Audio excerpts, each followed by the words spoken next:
Good evening, ladies and gentlemen. Jai Hind.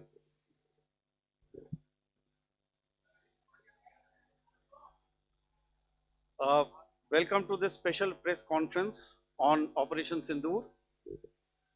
We will begin with opening statements by the three senior officers to my right here, who have been directly overseeing operations during Operation Sindoor.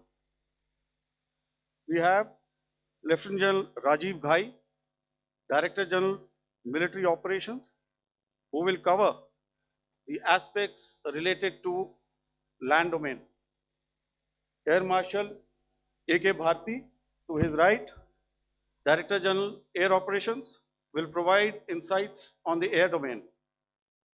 And to my right is Vice Admiral A.N. Pramod, Director General Naval Operations, who will cover aspects on maritime domain. Following their briefings, we will move on to the question answer session. I now request the DGMO to commence the opening brief. Thank you, Sandeep. A very good evening to all of you, ladies and gentlemen. You are all by now familiar with the brutality and the dastardly manner in which 26 innocent lives were prematurely terminated at Pahalgam on the 22nd of April. When you combine those horrific scenes and the pain of the families that the nation witnessed with numerous other recent terrorist strikes on our armed forces and defenseless civilians, we knew that the time had arrived to make yet another compelling statement of our resolve as a nation. Operation Sindoor was conceptualized with a clear military aim to punish the perpetrators and planners of terror and to destroy their terror infrastructure. What I do not state here, of course, is the often stated determination of India and its intolerance to terror. It set into motion a very diligent and microscopic scarring of the terror landscape across the borders and the identification of terror camps and training sites. The locations that emerged were numerous, but as we deliberated more, we realized that some of these terror hubs were now bereft of any presence and had preemptively been vacated, fearing retribution from us. There was also a term of reference and our own binding, self-imposed restriction to target only terrorists and thus prevent collateral damage. There were 9 camps that you are now all familiar with, which were confirmed by our various intelligence agencies to be inhabited. Some of these were in POJK, while there were others that were located in the Punjab province in Pakistan. Nefarious places such as Muridke, the hub center of the Lashkar-e-Taiba, has over the years bred infamous characters such as Ajmal Kasab and the likes of David Headley. What followed was a careful scrutiny of each of these sinister locations, their layout, configuration, even the type of construction in each structure and the terrain obtained around these. This was with an obvious intent to deduce and identify the exact vector that was required for their neutralization, as also the eyes in the sky that we would send up to ensure that we brought back evidence that we had indeed targeted what we set out to. The precise images of these engagements on that fateful and historical night have already been showcased during the first press statement on the 7th of May that was helmed by our Foreign Secretary. I have no doubt in my mind that we achieved total surprise, and those strikes across those 9 terror hubs left more than 100 terrorists killed, including high-value targets such as Yusuf Azhar, Abdul Malik Rauf, and Mudassir Ahmed that were involved in the hijack of IC-814 and the Pulwama blast. The line of control was also violated soon after by Pakistan, and the erratic and rattled response of our enemy was apparent from the number of civilians, inhabited villages, and religious sites such as Gurudwaras that were unfortunately hit by them, leading to a sad loss of lives.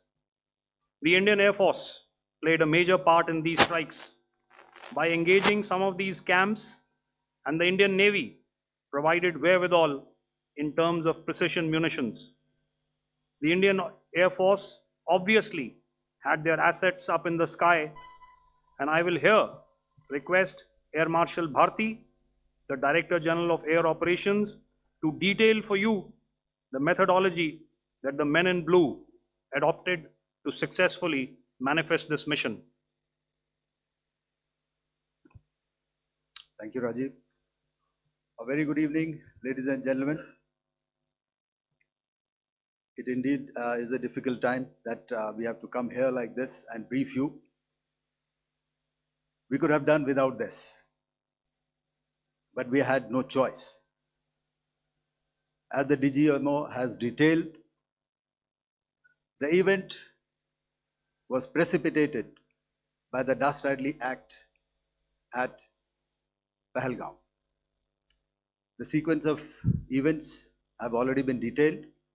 We carefully selected the targets, and out of the 9 selected targets, the target systems that were given to the Indian Air Force were the notorious training camps at Bhavalpur and Muridke, these being further from the international boundary. Through critical target system analysis, we analyzed what was to be done to annihilate these targets and plan to engage these targets with precision air-to-surface guided munitions so as to avoid collateral damage. The modalities of planning process I will not go through at this instant. However, what I would like to show you is the results that we achieved through our targeted airstrikes. Could I have the second slide, please?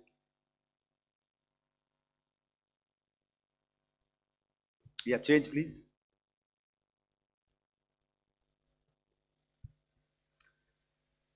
Okay. This is what the terror infra at Muridke looks like.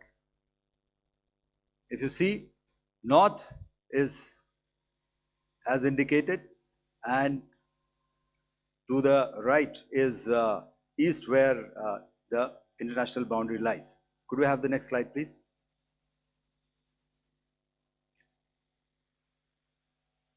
Orientating. Just go back to one slide. Okay. Please have a look at this red building, the series of buildings out here. and this empty ground. Next. If you relate, the empty ground is here, and you see this is the first weapon that is impacting. This is the impact point number 1 on Muridke training camp with our precision guided weapon on early morning 7. Next, please. Keep your eyes glued for the second weapon coming in and the second impact on the selected target point. Next slide, please.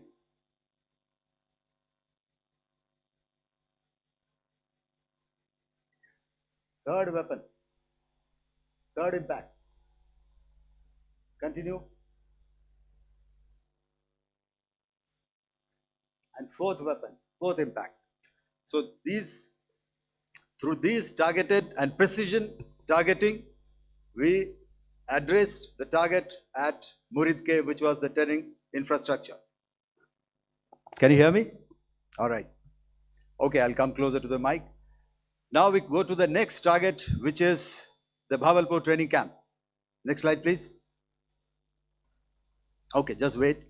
So the effect, if you see the impact point, if I can point out, this is the impact point. The ammunition has gone through the roof and it has created a blast inside, the photographs of which you would have, all of you would have seen. And the red building, after that there was this double-story building. It has been completely decimated by our precision targeting. Next, please. The target system, which was in the north, a series of buildings. I will show you how it looked. Next. Completely destroyed by our precision targeting. Next. Now coming to Bhavalpur, this is the target complex that we are dealing with, a fairly large target complex. So we had to carefully choose the points that we needed to address, which were high value and which would meet our stated objectives of eliminating the terrorists. I would like to draw your attention to this red canopy, and in relation to that, I would cover the targets. One target system is a series of buildings here, other one here, and other one out here. Next slide, please. This is how it looked before, and this is how the building looked after the impact of the weapon, and orientation in relation to this red canopy you can see here. Next, please. Before, next, and after. The roofs have completely collapsed. Next. This is the target system. Next. Precision targeting, and we have achieved our objectives here. Next.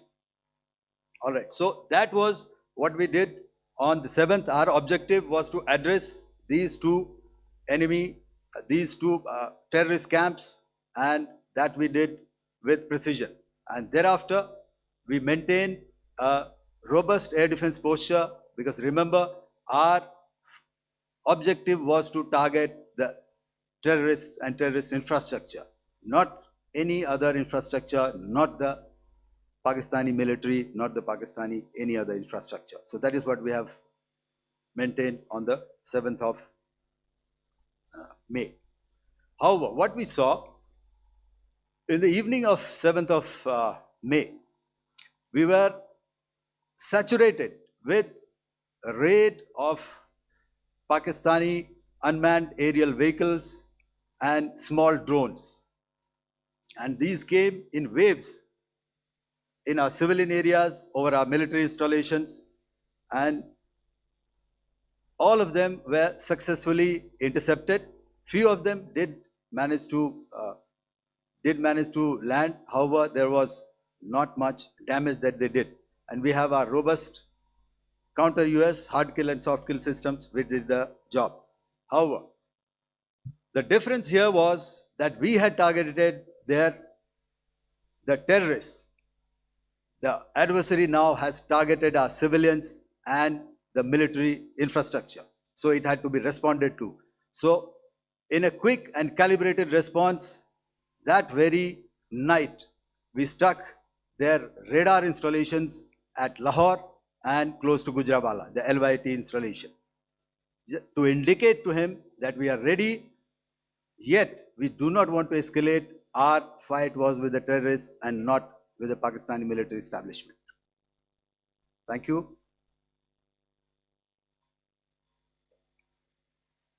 Thank you, Air Marshal Bharti. So, ladies and gentlemen, he's outlined operations not only on the night of 6th and 7th of May, when Operation Sindoor commenced, but also on the subsequent night. Being well aware and familiar with the congenital and impulsive nature of our adversary, and even though we did attempt to reach out and communicate our compulsions to strike at the heart of terror to my counterpart in the immediate wake of Operation Sindoor, the request was brusquely turned down, with an intimation that a severe response was inevitable and in the offing. We were, of course, prepared. Operations on the 7th and the 8th, Air Marshal Bharti spoken about. On the night of 8th and 9th of May, they flew drones and aircrafts into our airspace all across the borders and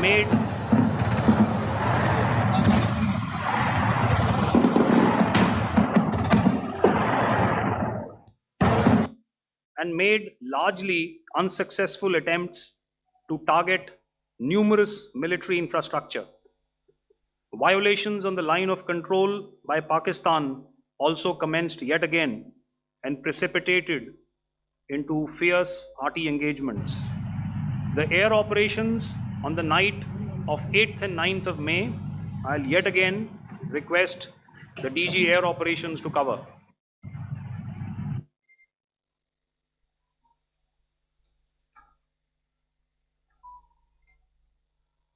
So I just covered what happened on the night of 7th and 8th. What we found that on the night of 8th and 9th, starting as early as 22:30 hours, our cities had a mass raid of drones, unmanned aerial vehicles, UCAVs, starting right from Srinagar, going down right up to Nalia. It was a mass raid in waves and it was relentless. However, we were prepared and our air defense preparedness ensured that there is no damage on ground or to any of the intended targets that the enemy might have planned for. The difference between 7th night and 8th night was that on 7th night, he sent in his Yeha class of UAVs, however, these UAVs can go some distance, they are armed. However, on the 8th, less numbers of armed UCAVs were there or UAVs were there, and more numbers of quadcopters, maybe for surveillance or just for harassment of civilians. This continued till midnight. Our air defense preparedness ensured that there was no damage on the ground, either to the military installations or to the civilians. However, the enemy had yet again shown that he wanted to up the ante and he wanted a fight, and we were up to the task. In a measured and calibrated response, we once again targeted his military installations, which included his SAM sites at Malirkant. This also included his surveillance radar sites at Lahore and close to Gujranwala. These were suitably addressed, and thereafter his drone attacks continued even till morning, which we countered, and during the daytime there was some respite. Here I would like to bring out another aspect. What we found was that while the drone attacks were being launched from somewhere close to Lahore, enemy had allowed his civilian aircraft to also continue to fly out of Lahore. Not only his own aircraft, but international passenger aircraft, which is quite insensitive, and we had to exercise extreme caution, even at the cost of some tactical disadvantage, to ensure that there is no damage to any of the civilian aircraft. And this was also brought out in our press briefing during the day. So I will now hand over to my colleague to cover the events of 9th onwards.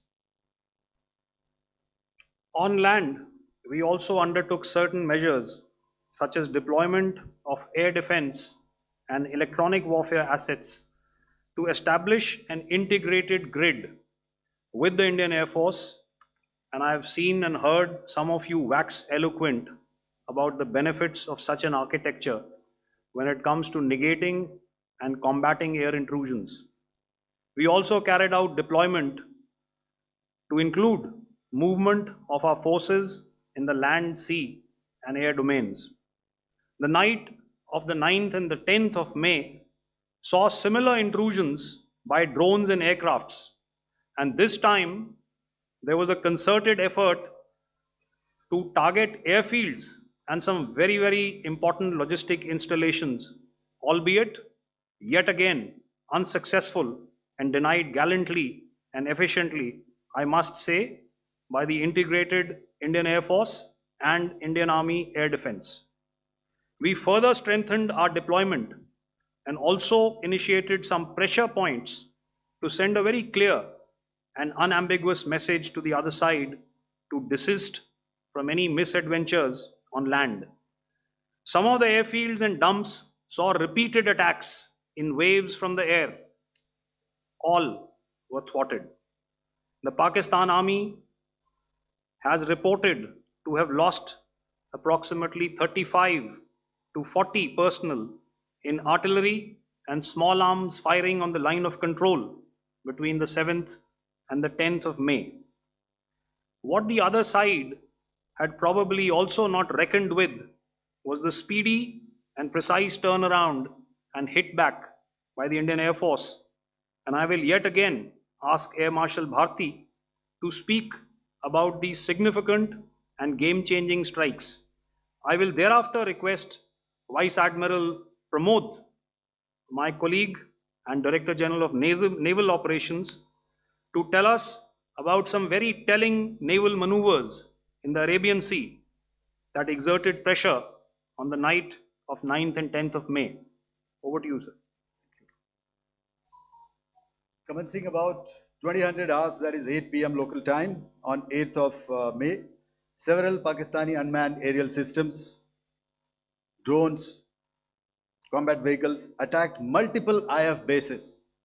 These included Jammu, Udhampur, Pathankot, Amritsar, Bhatinda, Nal, Dalhousie, Thois, Jaisalmer, Uttarlai, Falodi, Nalia. These were almost simultaneous and they came in waves. All our AD guns and other systems were waiting for them. All these waves were neutralized by our trained crew using the air defense systems that they have, and also some of them were utilized using our legacy systems like Pechoras and IF Summer, which we have recently acquired, and some were neutralized by the Garud snipers. There was no damage on ground from these incursions and these mass raids, if I could call them, from the Pakistani side. However, following these relentless attacks on our air bases, on our forward positions, and on our civilian targets, this was time to convey some message to our adversaries. And therefore, a decision was taken to strike where it would hurt.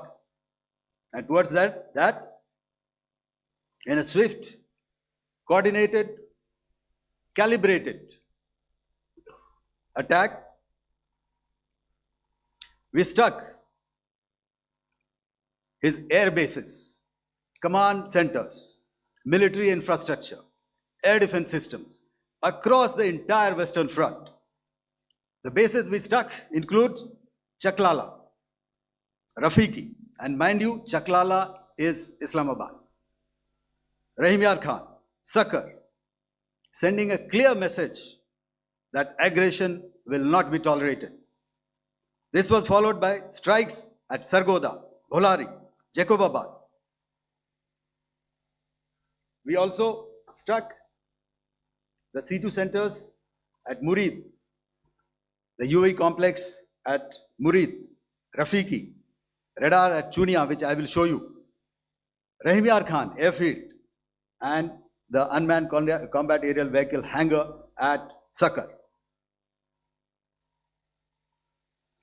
I would like to reiterate here that we have the capability to target every system at these bases and more. However, it was only a measured response to instill good wisdom to our adversary to refrain from further escalation. IF response was directed only at military installations, avoiding civilian and collateral damage. I would now like to show you some of the effects that have been achieved as a result of our air operation.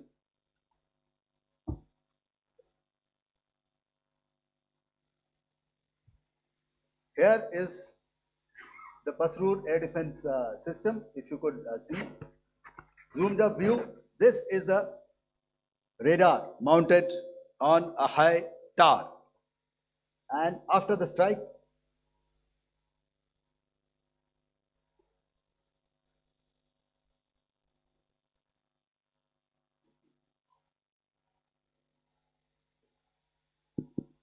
thank you. Can you hear me? Yeah, thank you. And after the strike, this is what has happened. This radar has been taken out, completely burnt. Next slide, please. The Chunia air defense radar, which was taken out on 7th and 8th. This is the radar site. A blown up photograph, once again, on a tower. Not very clear, but what you see very clearly is the after effect after we have struck. The radar head has been completely decapitated. Next slide, please. Arifwala air defense radar. In this complex, you see how it looked before, blown up image, and after really blown up. Next. Now coming to Sargoda airfield. Remember, this is one of their important airfields wherein they have a lot of assets, F-16s, other assets which they keep getting, training institutes. And we have stuck this airfield. It is not, if you zoom in here, then one impact point here on the runway and second impact point of our weapon, precision weapon on the runway. And if you see this blown up, repairing going on. Same here. Next. Rahim Yar Khan. This is the area we have struck. A deep strike out here and one complex here. So this is how it looked before, and same, you see a big crater, another crater here, and this complex after strike neutralized. Next. Chaklala airfield, Noor Khan, once again a major air base, a lot of their logistic assets out here. This was the chosen complex that we intended to strike and convey a message. Next slide, please. This is how it looked before, and this is how it looked after our strike. Next. Sakar. We chose the radar site at Sakar. This is the radar site. And after it was struck, this is the aftermath, completely burnt out. Next, please. Aircraft shelter. This is how it looked before the strike, and this is how it looked after the strike. The roof of the buildings completely caved in and burnt. Next. Bolari Airfield, aircraft hangar. This is how it looked before, and this is how it looked after the precision strike. Next. Jacobabad, aircraft hangar, and this is how it looked after. Next. So what I'm trying to convey here, ladies and gentlemen, is to start with, our fight was neither with the Pakistani military nor with anybody else who's there on the other side. Our fight was with the terrorists. We neutralized the terrorists that we selected to be neutralized, and thereafter we only maintained the air defense posture. However, we were relentlessly pounded by waves after waves, night after night, by his UCAVs, by his drones, and by his other unmanned aerial systems. And that left us with no choice but to retaliate, and yet our retaliation was calibrated, it was graduated, and it was proportionate. Thank you.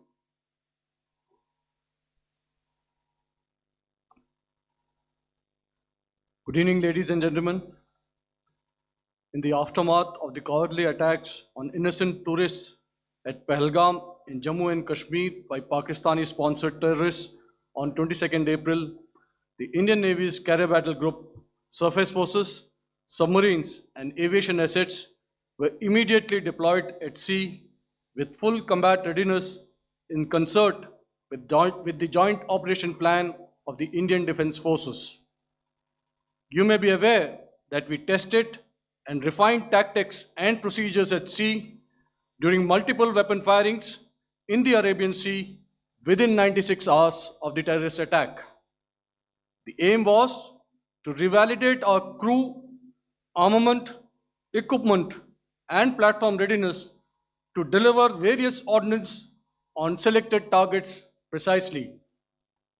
Thereafter, our forces remained forward deployed in the Northern Arabian Sea in a dissuasive and deterrent posture with full readiness and capacity to strike select targets at sea and on land, including Karachi at time of our choosing. The forward deployment of the Indian Navy compelled Pakistani naval and air units to be in a defensive posture, mostly inside harbors or very close to the coast, which we monitored continuously.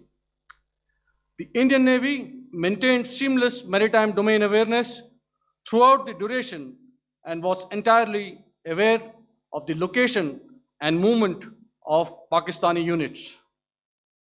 In effect, we had and continue to have good battle space transparency using our maritime domain awareness grid. As you are aware, our response has been measured, proportionate, non-escalatory, and responsible from day one.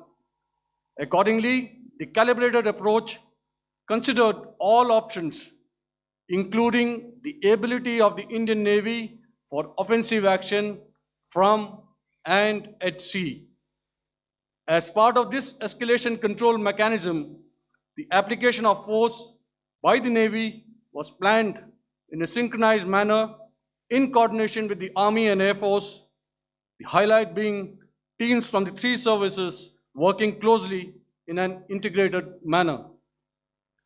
Along with the kinetic actions by the Indian Army and Indian Air Force, the overwhelming operational edge of Indian Navy at sea contributed towards Pakistan's urgent request for a ceasefire yesterday.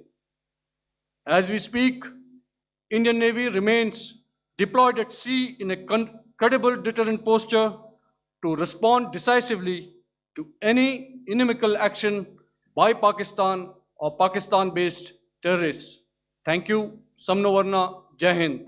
Now I'll hand over to Director General Military Operations for further proceedings. Ladies and gentlemen, on the 10th of May, in the morning, even as we were getting into a huddle to wargame the events of the previous night, a routine exercise, I received a message on hotline from my counterpart in Pakistan seeking my willingness to communicate. Since our initial aim was to strike at terror camps, and all our actions in the subsequent days were in response to the intrusions and violations by the Pakistan Air Force and its army, it was decided that I would indeed speak with my counterpart. You are already aware, I've seen it being covered on national television, that my communication with the Pak DGMO was conducted at 15:35 hours yesterday and resulted in cessation of cross-border firing and air intrusions by either side with effect from 1700 hours 10th of May, after he proposed that we cease hostilities. We also decided to further speak on the 12th of May, that's tomorrow, at 1200 hours, to discuss the modalities that would enable the longevity of this understanding. However, disappointingly, and must I add, expectedly, it took only a couple of hours for the Pakistan Army to violate these arrangements by cross-border and across the line of control firing, followed by drone intrusions across the expanse of the Western Front through last night and in the early hours of the morning today. These violations were responded to robustly and dealt with as they must be. We have earlier today sent another hotline message to my counterpart highlighting these violations of the understanding between the DGMOs on the 10th of May and our firm and clear intent to respond to these fiercely and punitively, if repeated tonight, subsequently, or later. In this regard, I must inform all of you that the Chief of Army Staff has earlier today conducted a security review and has granted full authority to our Army commanders for counter actions in the kinetic domain in case of any violation by Pakistan.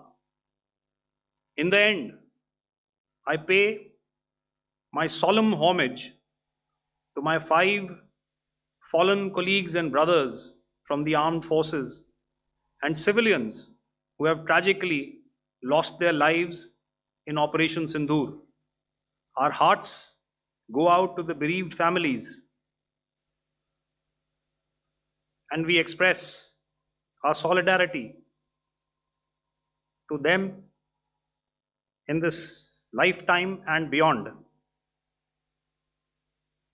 at this grave juncture in their lives. Their sacrifices shall always be remembered and spoken of in glowing terms by a grateful nation. We have thus far, ladies and gentlemen, exercised, and my colleague Pramod highlighted this, immense restraint, and our actions have been focused, measured, and non-escalatory. However, any threat to the sovereignty, territorial integrity, and safety of our citizens will be met with decisive force. Jai Hind. Okay, ladies and gentlemen, we are now open for questions. All right, now since I would not know all of you, I would expect you to please raise the placard or your hand, and once I indicate, I expect you to please give out your name and the media group that you belong to. Keep your questions short so that we can take as many questions as possible. Also, ladies and gentlemen, kindly bear in mind that confidential aspects may not be answered by the three DGMOs. Right. I've got a lot of hands there. Let me start from the left. Left foot always in front when we start marching. So here we have to the left, okay, yeah, 238. Hello. So this is Manas Pratimhuyan from PTI, Press Trust of India. So the understanding that was reached yesterday on stopping the military operations and actions, was it for just 3 days? And what would be the cost escalation if there is violation of this understanding by the Pakistani side?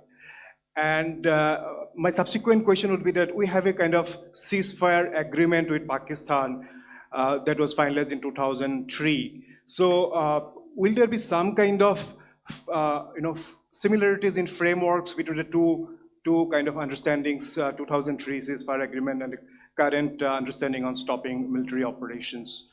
And again, what are the cost that will be incurring on Pakistan if Pakistan again resorts to this kind of terrorist activities, because we have made it very clear that the cost will be very high. So I would like to have your thoughts on it. Okay, so I'll answer the latter part of the question first.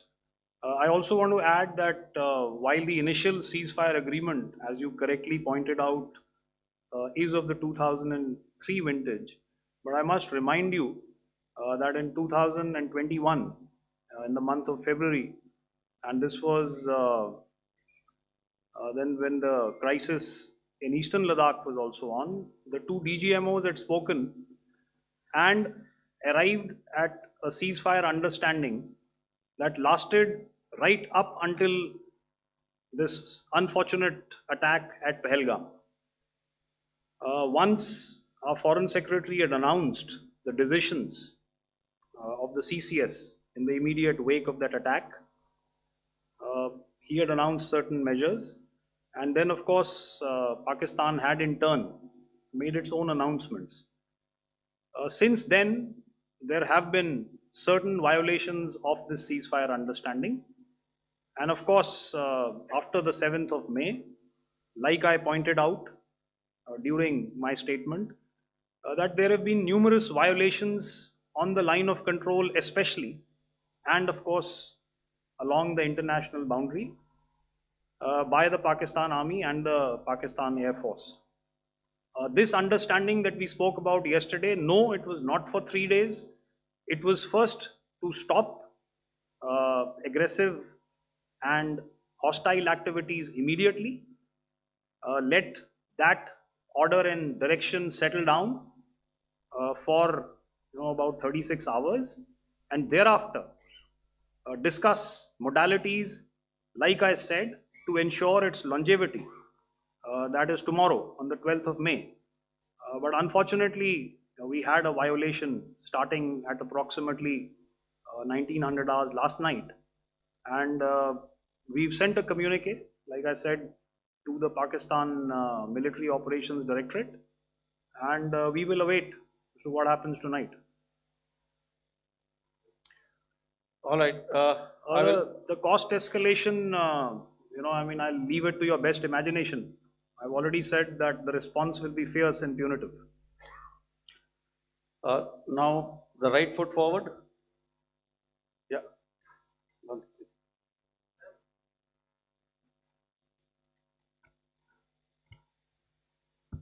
Sir, I am Ajit Dubey from ANI, sir.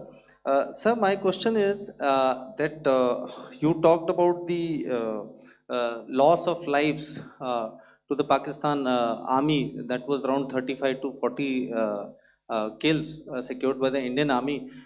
Sir, can you tell us what would be the total loss of life to the Pakistan army in both army and air force attacks, sir? And how good was the performance of the BrahMos, Scalp and the S-400 during the operations?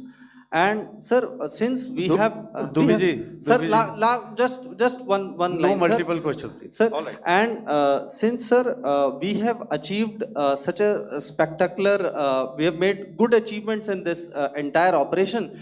Can we say that we have emerged victorious, or we have a big upper hand over the Pakistanis in this entire conflict? Thank you very much, sir. So I'll answer the question about the loss of lives on the other side. Of course, there are various means to ascertain that number. There is information from various agencies that come in. There are, of course, on the line of control, other ways to find out as to what has been the effect of what you are doing there in ceasefire violations. So therefore, I mentioned 35 to 40 on the line of control, and please remember that once Operation Sindoor was launched, the responses of the Pakistan Army were also on Indian Army or the Indian Armed Forces infrastructure. Let me put it that way. So that's why I did not cover casualties of the Pakistan Army, at least in the initial phases of battle, because those were not our targets. Our targets were terror oriented. And of course, later, once they launched air intrusions and air operations on our infrastructure, we've used heavier weapons, and of course there would have been casualties, but those are still being assessed. The effects of the weapons that you mentioned, I will request Air Marshal Bharti to apprise all of you about those. Good evening, Mr. Ajit. How are you? Ajit, okay, you're meeting after some time. I never mentioned about any of the weapons that we used. Check. Okay. What I was saying, that I never mentioned of any of the weapons, the caliber that we used. All right. So we'll leave it at that. Those are matters of operational details which I would not like to go into. But suffice to say that whatever methods and whatever means we have chosen, it had the desired effects on the enemy targets. How many casualties? How many injuries? Well, to start with, our aim was not to inflict casualties, but in case there have been, it is for them to count. Our job is to hit the target, not to count the body bags. In the last part of your question, I wonder if you read out the tweet on ADGPI at midnight once we'd done what we had to in Operation Sindoor. And that's credit to my friend here on the left. Justice has been served, Ajit. That is all that I will say. Ajit, I'll request you to, refrain putting words into his mouth. All right. Yeah, I'll come back to the left. 147. Sorry, 47. No, 47. Did I see it here or? Yeah. Good evening, gentlemen. Sorry, 147. I saw it there. Sorry. Yeah. Since I've already said 147. Start, please. Hi, sir. Good evening. This is Shivam Patel from Reuters News Agency. Thank you for giving me the opportunity. My question, sir, is how many military targets did Indian Armed Forces strike in Pakistan in response to the attacks from Pakistan? How were these targets selected? And how many troop casualties have been there in total on both sides, if you can give details? Thank you. I'm sorry, where are you? I haven't spotted his. His to the Yeah. right. Okay. Can you just repeat that for me, please? Sure, sir. So my name is Shivam Patel. I'm from Reuters News Agency.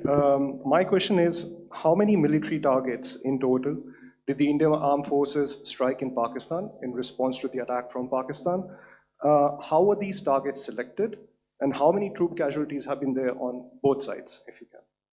So you're speaking of the targets that I mentioned in the wake of the attack at Pahalgam, right? Yeah, I think it's amply clear to everybody here that the Pakistan army has not crossed the international boundary. neither in the plain sector nor on the line of control. So the intrusions have been in the air.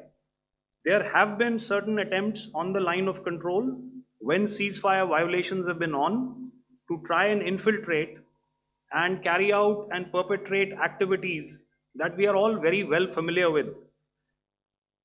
Whether these are by terrorists or by the Pakistan army or its special forces and commandos is difficult to say, but each of these have been effectively thwarted. So therefore, as far as engagements of military targets on the other side is concerned, I thought Air Marshal Bharti covered those very well and in detail, and he also mentioned as to how they went about targeting those. I think those images were very clear and very, very graphic in telling us as to what we needed to hit. And you'll remember that right at the outset, I said that we even went into what was the construction in each of these locations, and therefore decided on the vector that had to be utilized. Please. Okay, if I could add to what the DGMO has said, I have already detailed the targets. Now, whether it is X numbers or Y numbers is that is immaterial. And what damage have we inflicted? You have seen. What are the casualties on the other side? As I said, that is for them to count. As far as we are concerned, from the air defense side, if they had a choice, they would have definitely come in. They are fighters, there are more numbers of UCAVs. It is not that they did not intend to come in. It is only that our robust AD posture prevented them from coming in. So that must be known, and that must be realized by all the audience here. Yeah, I'll come to the left now, 24.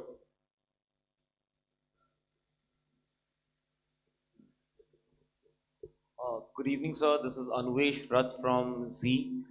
Sir, I wanted to know on the first briefing, which was done by FS and two representatives from Air Force and Army, you showed a list where there was 21 places in that list. You have stuck 9. Are more operations going to be held? Is Operation Sindoor still on? And the second question, thank you, sir. Thank you so much. And also, I want to congratulate all three of you for a fantastic operation that you guys have done. Thank you so much. Thank you so much for that one question. Yeah. Sir, the question. Unfortunately, Rath, is that your name? I'm sorry. As far as operational details are concerned, I am not in a position to share those right now. But I think I'll take a cue from Pramod. He said towards the end that the Indian Navy is still in a posture that is deterrent. And I have already made it very clear towards the end of what I said that it's only a couple of hours ago that the Chief of Army Staff has carried out a security review, and he's authorized our Army commanders to deal with violations of any kind from across the borders in a manner that they deem fit. So again, to reiterate, the response will be fierce and it will be punitive.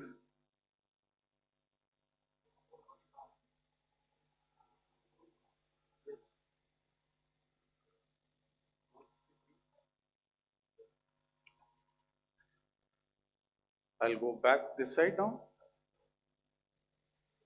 Yeah, 255. She said middle wale kya karenge, so 255.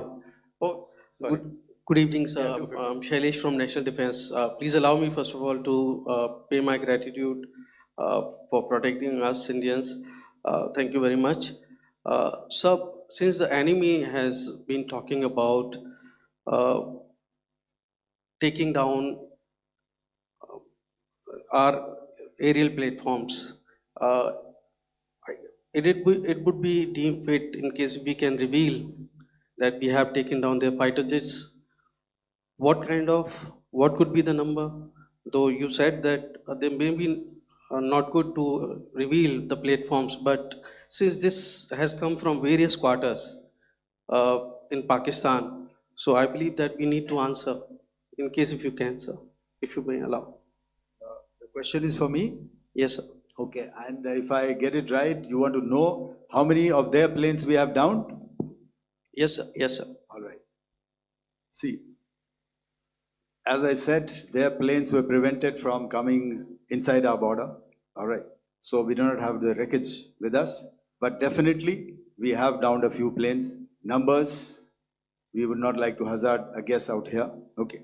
I have the numbers, okay, and we are getting into the technical details of it to establish it. So I would not like to put a figure at this time, but definitely there are losses from their side which we have inflicted. Were they, Please don't ask. were they fourth generation plus, sir? No, See, sir, you're putting words into my mouth. Why do you Sir, say fourth generation? Let us make it high tech. Thank you so much, sir. all Thank right. you. Yeah, 163.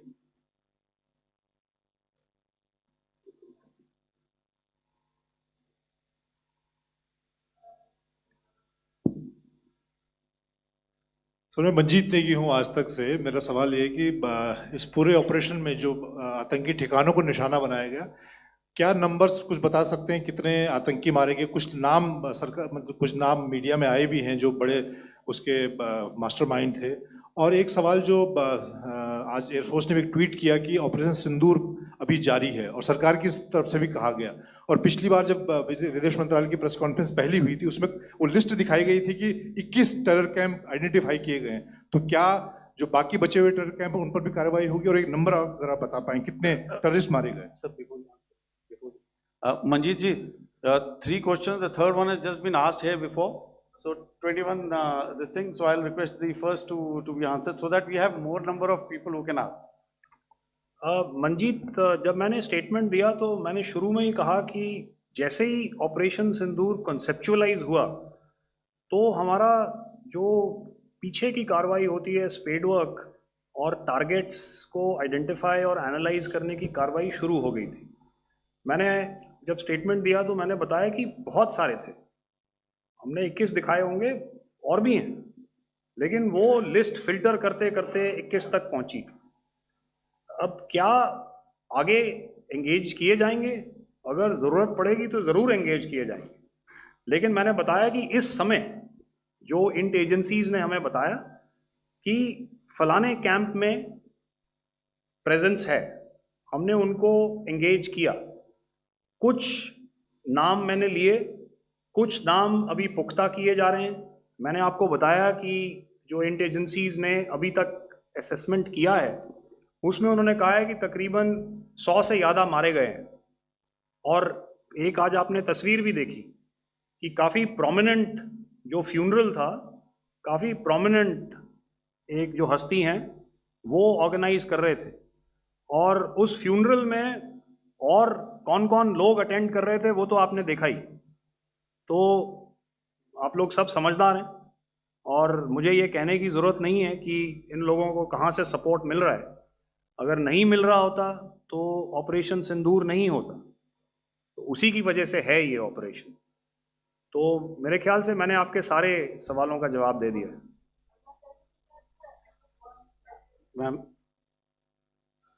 Sir, next is from 17. Sir, मेरा नाम अंजू निर्वाण है, TV9 Bharatvarsh से। Sir, मेरा सवाल ये है कि ऑपरेशन सिंदूर में हमारी जो इंडियन नेवी है उसके बारे में सर थोड़ा सा बताएं कि किस तरह की उसकी भूमिका रही, क्योंकि हमने इस दौरान सर देखा कि बहुत सारी स्पेकुलेशन भी रही और ये बोला गया कि कराची तक हमारी नेवी ने ऑपरेशन किया है। तो सर इस पे थोड़ी सी क्लैरिटी चाहिए। और सर हमने कौन कौन से फाइटर एयरक्राफ्ट डाउन किए हैं, अगर उसका भी थोड़ा सा क्लैरिटी मिल जाए तो अच्छा रहेगा। तो मैं आपका पहले सवाल का जवाब दूंगा।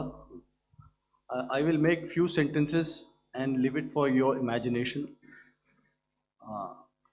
First of all, as I mentioned, we have quantitative and qualitative edge to deliver a massive blow to our adversary.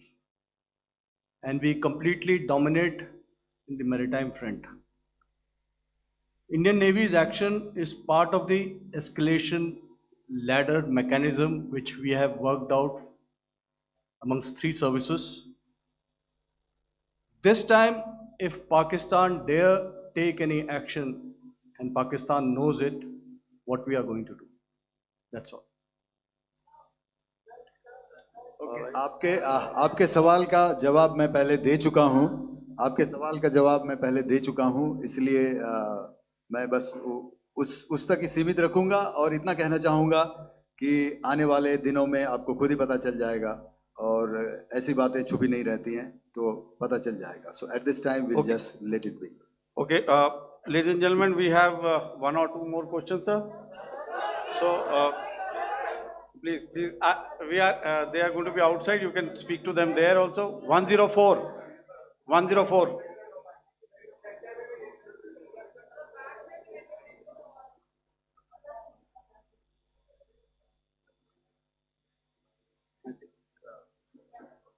Yeah, ask.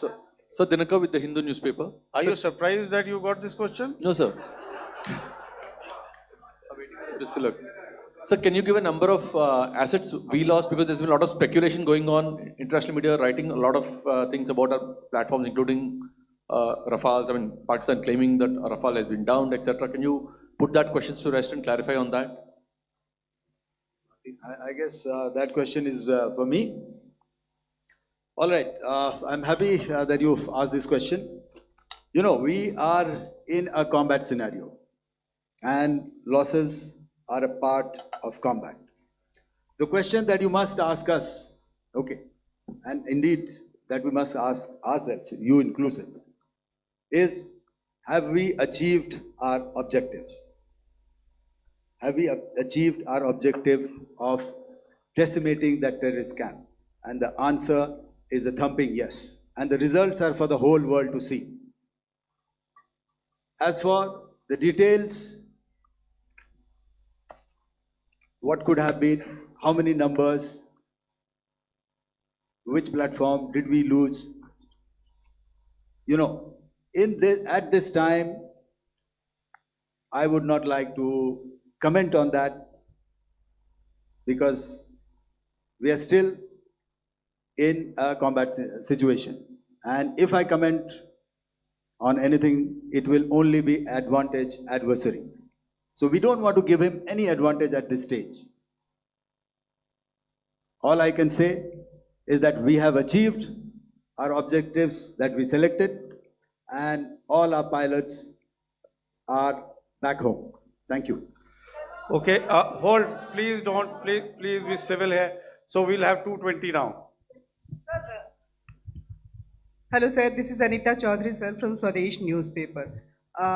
मेरा सवाल है, क्योंकि ये हमारे जो पहले जो एक्शन रहा वो आतंकवाद के खिलाफ रहा, तो आतंकवाद में अजहर मसूद की तरफ से एक बयान जारी किया गया था जिसमें उन्होंने कहा कि हम इसका बदला लेंगे और जार जार रुलाएंगे. तो क्या अगला, अगर खुदा न खास्ता अगला टेरर अटैक किसी भी तरह का होता है, तो क्या उसे एक्ट ऑफ वॉर में हमारी तरफ से लिया जाएगा और उसका क्या माकूल जवाब दिया जा सकता है? मेरा इसमें सिर्फ एक ही जवाब है आपके लिए कि हमने अपनी कार्रवाई करी.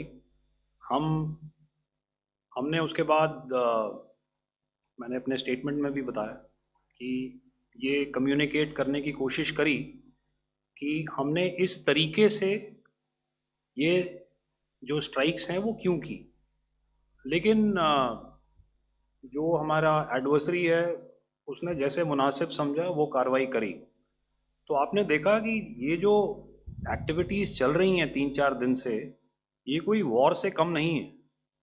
नॉर्मल सर्कमस्टांसेस में एक दूसरे देश की एयरफोर्सेस हवा में नहीं उड़ती हैं और एक दूसरे के ऊपर स्ट्राइक्स नहीं करती हैं. हर रात इंट्रूजन्स नहीं होते हैं. लाइन ऑफ कंट्रोल पर सीज फायर वायोलेशंस, आपके एक साथी ने सवाल पूछा था शुरू में, एक सीज फायर अंडरस्टैंडिंग था, वो भी जा चुका है. उस सीज फायर अंडरस्टैंडिंग के जाते जो फायरिंग हो रही है लाइन ऑफ कंट्रोल में, उसमें घुसपैठ की कोशिश हो रही है. आमतौर पर ये घुसपैठ लाइन ऑफ कंट्रोल में टेररिस्ट करते हैं, लेकिन हमें इंफॉर्मेशन है कि हो सकता है ये पाकिस्तान आर्मी की टोलियां भी हों जो हमारे पोस्ट के ऊपर खामी पहुंचाने की कोशिश कर रही हैं। तो ये सारी एक्टिविटीज तो वॉर में शामिल हैं। तो ये कहना मुश्किल है कि आगे क्या होगा, वो स्पेक्यूलेटिव जोन में आ जाता है और मैं स्पेक्यूलेट नहीं करना चाहता हूँ। हर एक सिचुएशन अलग होती है और उससे एक तरीके से डील किया जाता है। मैं एक सवाल इसका मैं जवाब देना चाहता हूँ, एक मिनट। सो जो मिलिट्री होता है, our main job is to prevent war and maintain peace and stability. So it is not that our response is a graded response.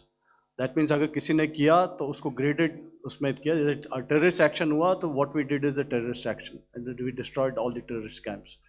उसके बाद आपने देखा कि उनने थोड़ा सा कोशिश किया तो हमारे एयरफोर्स और आर्मी ने क्या किया, तो मिलिट्री टारगेट्स हैं उनके ऊपर थोड़ा।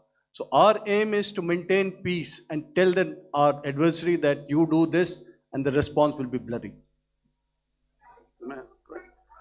Okay, now as per the, please, we'll have 166 and 25 and after that no more please. Sir, this side. Ladies and gentlemen, please maintain, Sir, I'll this request side, you to sir. please be quiet. Jal Ghai? No. This side, sir. We have only two Sir, questions left, 166. Yeah, please start. So I'm Rahul Singh from Hindustan Times, sir. So you were totally on top of the game in the kind of losses you've inflicted on the enemy. I mean, we saw the slides and everything. So it kind of comes across that you were batting it 99 and you decided to declare your innings. What are your thoughts on that, sir? And do you think, are you weighing the option of the Pakistan army using this time, buying this time of the so-called ceasefire or the understanding? And you talked about how they could not be trusted. So buying time to kind of build up their war reserves, getting stuff from their friends like Turkey or China, are we considering that possibility, sir? Look, see, the call came from the Pakistani side to speak about cessation of hostilities. What pauses mean during such conflicts is known to everybody. You know, I don't want to go into the pros and cons of how preparation for war is made. You know, that is a process in itself. But I think my senior colleague here, the DG Air Operations, spoke, or he alluded at least, you know, to what this operation was precisely and specifically meant for. And I think that's something that we achieved, you know, right at the outset. Had we had the option not to go further, we probably wouldn't have. But we've been compelled to be in this situation. And as you've seen, the armed forces of India, and you know, you've got the three Director Generals sitting here, we are always prepared to face any eventuality. And like I said, that's for the sovereignty, the territorial integrity, and the safety of our citizens. So whatever has to be done will be done. You know, I'm not so concerned about what Pakistan will do in this time. I'm only concerned about what we will do. We have a roadmap and a plan, and we will follow it diligently, and we will follow it to the T. You know, that's the contention that I want to make here today. Ma'am, please. Okay, the last question, and ma'am, 25, she has been asking since the first one. Sir, I'm Nandita. Sir. She's not asking a question. Sir, I'm Nandita Dagar, DAGAR from DD News and DD India. Sir, I wanted to ask you that my question is to General Ghai. Sir, you spoke to your counterpart yesterday and the Pakistani counterpart. Sir, what is the Indian Army's assessment that despite that agreement, that talk that you had, despite that agreement coming into effect at 1700 hours yesterday, why did they violate it? And number two, yesterday at the Joint Defense Ministry and Foreign Ministry briefing, Wing Commander Vyomika Singh and Colonel Sophia Qureshi had told us that we have cited the Pakistani troops amassing at the borders and at the LOC. Sir, has that situation changed? Have they withdrawn? And sir, if in case, despite now there is a lull, of course, but if tonight again the enemy again carries out shelling and aerial intrusions through drones, what is going to be our response, sir?